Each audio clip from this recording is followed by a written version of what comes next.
தற்போது இந்த அறிவிப்பு தொடர்பாக தன்னுடைய கருத்துக்களை பகிர்ந்து கொள்வதற்காக இணைகிறார் மூத்த பத்திரிகையாளர் திரு சிவபிரியன் அவர்கள். சார் வணக்கம். தற்போது வேட்பாளர்கள் பட்டியல் அறிவிச்சிருக்காரு. அதிமுக தேமுதிக கூட்டணி உறுதியாகிறது மூலமா தெரியுது. உங்களுடைய முதற்கட்ட பார்வை என்ன? இல்ல, தேமுதிகவுக்கு 5 இடங்கள் அப்படின்னு சொல்லியிருக்காங்க. ஸோ இது எதிர்பார்த்ததுதான்.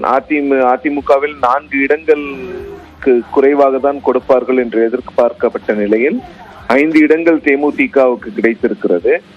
ஒரு 0.5% வாக்கு வங்கியை மட்டுமே வைத்திருக்கிற ஒரு கட்சிக்கு 5 இடங்கள் என்பது பெரிது அப்படின்னு நான் நினைக்கிறேன்.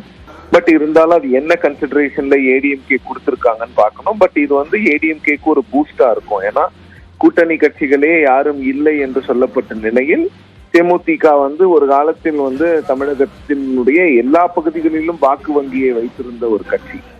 ஸோ அந்த கட்சியோட ஒரு கூட்டணி இருக்கும்போது இது பெர்செப்ஷன் பேட்டர்ல கொஞ்சம் ஏடிஎம்கே ஹெல்ப் பண்ணும்.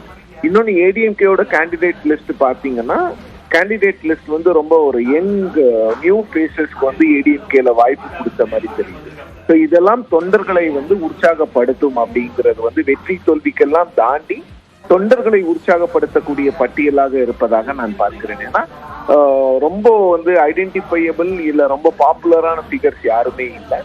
ஸோ யங்ஸ்டர்ஸ்க்கு கொடுக்கும்போது வழக்கமாவே தொண்டர்களுக்கு புது அதிமுகவை பொறுத்தவரையில் புதிதான ஆட்களுக்கு கொடுக்கும் பொழுதுதான் எல்லாருக்கும் நாமளும் ஒர்க் பண்ணா நமக்கு நாளைக்கும் ஒரு வாய்ப்பு கிடைக்கும் அப்படிங்கிற எண்ணம் அதிமுகவில் எப்பொழுதுமே இருக்கும் தொண்டர்கள் மத்தியில்.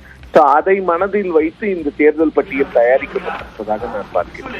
இப்ப ராஜ்யசபா சீட்டை பொறுத்த வரைக்கும் பாட்டாளி மக்கள் கட்சி கேட்டாங்க. அதுலயும் உடன்பாடுல அது எந்த இடத்துலயும் குறிப்பிடப்படல.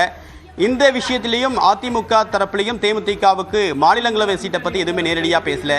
ஸோ என்ன நிலைமை